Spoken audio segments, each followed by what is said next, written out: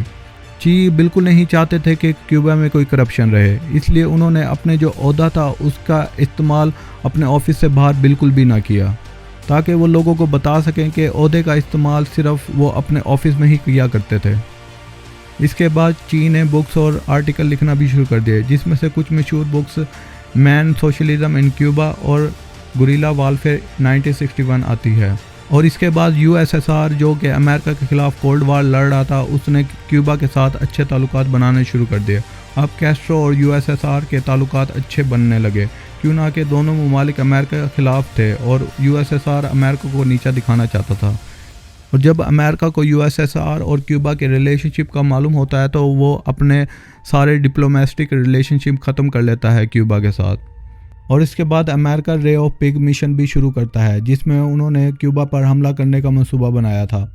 اس کو انجام دینے کے لیے امریکہ کیوبا کے کچھ ایگزائل کیوبنز کو ٹریننگ دیتا ہے اور ان کو ہتھیار دے کر ان پر حملہ کرنے کو کہتا ہے، مگر کیسٹرو اور چی کی ملٹری بہت زیادہ اسٹرانگ ہوتی ہے، جس کی وجہ سے امریکہ کی یہ سازش ناکام ہو جاتی ہے۔ کیوبا نے اس اٹیک کو آرام سے مات دے دی، اور اس کے بعد چی اور کیسٹرو کا غصہ بہت بڑھ جاتا ہے، اور USSR اس کا فائدہ اٹھانے کی فل کوشش کرتا ہے، اور اس کے بعد وہ اپنے کچھ میزائل کیوبا میں انسٹال کروانے کی پیشکش کرتا ہے، اور اس کو چی اور کیسٹرو ایکسیپٹ کر لیتے ہیں اور اس پر کام شروع ہو جاتا ہے، کیوں نہ کہ USSR کیوبا کے ذریعے اپنا کام کروانا چاہتا تھا، اور کیسٹرو بھی کافی غصے میں تھا۔ کیسٹرو کا یہ سوچ تھی کہ اس میزائل کے انسٹال ہونے کے بعد امریکہ ان کو تنگ نہیں کرے گا، مگر یہ اس کا الٹ ہوا، اور اس کے بعد USSR اور امریکہ جنگ کے لیے میدان میں اتر گئے، اور حالات بہت زیادہ خراب ہونے لگے، اور کبھی بھی جنگ عظیم 3 شروع ہو سکتی تھی۔ پھر ان کے درمیان ایک معاہدہ ہوا جس میں امریکہ نے USSR کو کہا کہ تم اپنے کیوبا سے میزائل ہٹوا لو، اور اس کے بعد وہی ہوا، USSR نے اپنے میزائل کیوبا سے ہٹوا لیے، اور اس کے بعد کیوبا اور USSR کے رشتے میں درار آنے لگی، کیوں نہ کہ چی اور کیسٹرو میزائل کو ادھر سے ہٹوانا نہیں چاہتے تھے۔ دسمبر 1964 میں چی نے نیو یارک کا دورہ کیا، اور اس دوران یونائٹڈ نیشن جنرل اسمبلی میں کھڑے ہو کر بیان دیتے ہوئے چی نے USA اور امریکہ کو بہت زیادہ کرٹیسائز کیا، کیونکہ چی گویرا کیوبا پر امریکہ کی انٹرفیرنس اور ایئر فورس کے ذریعے ان پر نظر رکھنے کی وجہ سے کافی زیادہ ناراض تھے، جو اس اسمبلی میں انہوں نے صاف طور پر ظاہر بھی کی۔ اب چی گویرا کیوبا میں ایک اچھی زندگی تو جی رہے تھے، مگر ان کا ریولیوشنری مائنڈ ساؤتھ امریکہ کے دوسرے ممالک کی طرف بڑھ رہا تھا، جہاں وہ کیوبا کی طرح انقلاب لانا چاہتے تھے، جس کے بعد وہ کیسٹرو سے بات کرنے کے بعد کیوبا سے چلے گئے۔ اگلے 2 سالوں تک کسی کو چی کی کوئی خبر نہ ملی، کچھ لوگ تو یہ بھی کہنے لگے کہ وہ مر گئے ہیں، مگر ایسا کچھ بھی نہ تھا۔ چی کنگو میں اپنی انقلاب کو جاری رکھنے کے پر کام کر رہے تھے، مگر یہاں کے لوگوں کی حالت بہت زیادہ خراب تھی۔ ادھر کے لوگ ریولیوشن تو لانا چاہتے تھے، مگر وہ پختہ ارادے سے نہیں تھے، مگر چی نے ان کے اوپر 2 سال بہت زیادہ محنت کی، اور ان کو بہت ساری ٹیکنیکس بھی سکھائی، ان کے لیے بہت زیادہ کام بھی کیے۔ اور اس کے بعد چی 1966 میں بولیویا چلے گئے، اور یہاں پر جا کے سینٹا کروز ریجن میں ایک گوریلا گروپ بنانا شروع کر دیا، اور یہاں پر بھی وہ ریولیوشن لانا چاہتے تھے، مگر بولیویا کی آرمی کافی زیادہ اسٹرانگ اور ایڈوانس تھی، اور بولیویا کی حکومت کا ساتھ امریکہ کی CIA بھی دے رہی تھی، جس کی وجہ سے چی گویرا کو گروپ کو ہمیشہ چھپ کر رہنا پڑتا تھا۔ اور آخرکار وہ دن آ گیا، 7 اکتوبر 1967 کو ایک عام آدمی جن کی آزادی کے لیے چی جنگ لڑ رہے تھے، اسی نے جا کر بولیویا کی فوج اور CIA کو چی کے ٹھکانے کا بتا دیا، جس کے بعد 8 اکتوبر 1967 کو بولیویا کی آرمی اور CIA کے 1800 لوگوں کی فوج کے ساتھ چی کے گروپ پر حملہ کر دیتے ہیں،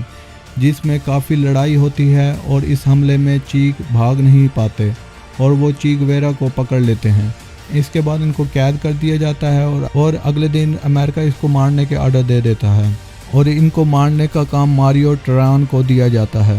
اور ان کو یہ بھی آرڈر دیا جاتا ہے کہ وہ چی کے سر میں بالکل بھی گولیاں نہ ماری جائیں، جس کے بعد وہ چی گویرا کے پاس جاتا ہے اور چی کو بھی معلوم ہو جاتا ہے کہ اس کو وہ مارنے آیا ہے،